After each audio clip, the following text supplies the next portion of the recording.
Chairman Westerman, Vice Chair Kamlager-Dove, and members of the committee, thank you for the opportunity to testify in support of Interior's fiscal year 2025 budget request. I appreciate all of the support this committee and your staff have consistently shown the Department of the Interior.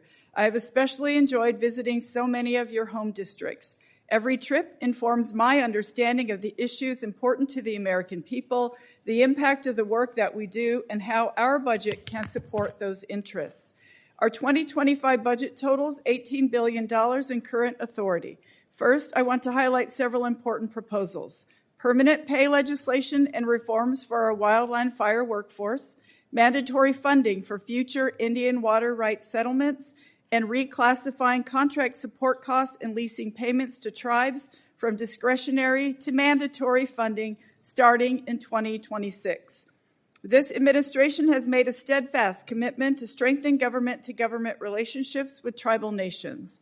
We are doing so thanks to significant investments from Congress, which are helping address the deficiencies that decades of underfunding have created. I'm grateful to the members of this committee for working on a bipartisan basis to champion tribal priorities. With a total request of $4.6 billion for Indian Affairs programs, this budget will address complex and difficult challenges such as the missing and murdered Indigenous peoples crisis, the legacy and continuing impacts of federal Indian boarding school policies, and Native language revitalization. Public safety continues to be a top priority for tribal leaders across the country. The budget includes $651 million to support critical public safety needs across all of Indian country. We also request $1.5 billion for Indian education programs. With strong investments in the day-to-day operations of schools, this funding is critical as we prepare the next generation of Indigenous Americans to lead their communities. Turning to wildland fire, we continue to see the devastating impacts they are having across the country. I want to thank Congress for extending supplemental fire pay for another year. The 2025 budget invests in reforms, including $75 million to support permanent pay increases for federal and tribal wildland firefighters. Stewardship of our natural resources is a core mission for us.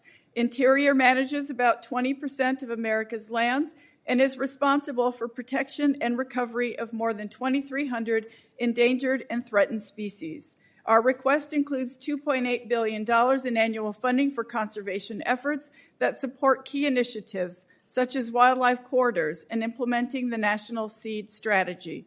I am proud of the proposal of $8 million for a mandatory funded tribal land acquisition program, a top priority of tribes, as part of our implementation of the Land and Water Conservation Fund.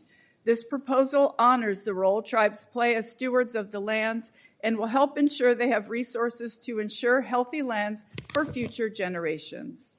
The 2025 budget invests $189 million to continue the progress we have made in deploying clean energy, building a resilient domestic-based supply chain, and creating thousands of good-paying jobs.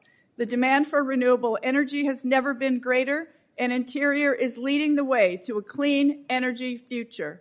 Regarding infrastructure, our request includes $2.7 billion to fund operations and maintenance for our more than 130,000 buildings and structures and 65,000 miles of public roads.